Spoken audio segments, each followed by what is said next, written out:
শ্রমিক দিবসে ব্যারাকপুর শিল্পাঞ্চলে শ্রমিকদের দুর্দশার কথা চিন্তা করে ভাটপাড়ায় জনতার দরবারে পার্থ ভৌমিক।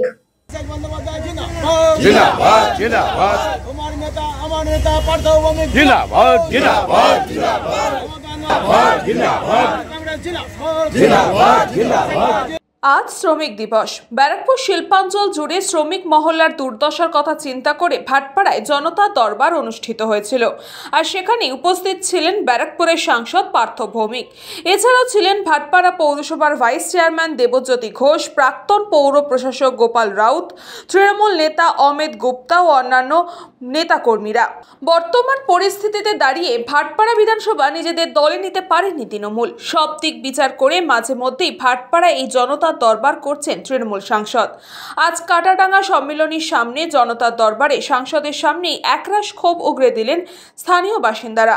যদিও সমস্ত সমস্যার সমাধানে আশ্বস্ত দিয়েছেন সাংসদ, তবে বিজেপির নেতা দিলীপ ঘোষের দীঘায় জগন্নাথ মন্দির দর্শন নিয়ে সাংবাদিকদের মুখোমুখি হয়ে তৃণমূল সাংসদ বলেন, দিলীপ বাবু দূরদৃষ্টি সম্পন্ন রাজনৈতিক ব্যক্তি, ওনার বিষয়ে আমি কিছুই বলবো না, তবে এটুকুই বলতে পারি উনি দীর্ঘদিন ধরে বাংলার বিজেপির দলটা করেন, বিজেপিকে উনি শক্তিশালী করেছেন। আর যারা বিজেপির স্বঘোষিত প্রথম সারির নেতা তারা দিলীপ ঘোষের বিচার করলে ভালো দেখায় না। কারণ আমি এটা ব্যক্তিগতভাবে মনে করি, এটা আমার পুরো ব্যক্তিগত মতামত, দিলীপ ঘোষ মানে বিজেপি, আর যারা এখন বিজেপির মুখ হয়েছেন তারা ধান্দাবাজ, সিবিআই এর ভয়ে তৃণমূল থেকে বিজেপি থেকে ছিলেন। আমি এটা বলতে পারবো না। দিলীপ বাবু প্রাজ্ঞ মানুষ, বিদগ্ধ মানুষ, দীর্ঘদিন উনি বিজেপির হয়ে বাংলার বুকে লড়াই করেছেন, অতএব সিদ্ধান্ত ওনার। এ ব্যাপারে আমি একটা কথাও বলবো না, কিন্তু বিরোধী দলের নেতা হলেও উনি, ওনার সাথে আমার রাজনৈতিক লড়াই আছে। আমি ওনার বিবাহতেও শুভেচ্ছা জানিয়েছিলাম।